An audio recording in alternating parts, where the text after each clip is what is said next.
শেষে দেখলাম টিয়া এবং ডাকু মামা ছিল, তো তাদেরকে আমার ভিডিওতে নিয়ে নিলাম।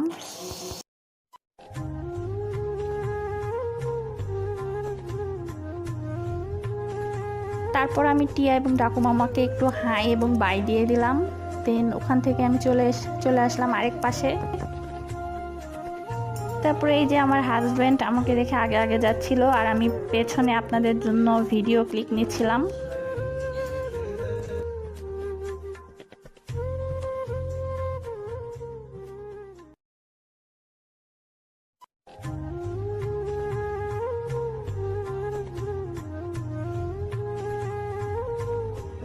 তারপরে এই পাশে এসে দেখলাম এই পাশে একটা 3D সুইমিং পুল ছিল ছোট বাচ্চাদের জন্য। তারপরে এই পাশে ছিল রোবট হাউস, এখানে ছবি ওঠানোর জায়গা ছিল, তো সবাই ছবি উঠাচ্ছিল। তারপরে এই পাশে দেখলাম স্পেস হোম, এখানেও ছবি ওঠানোর জন্য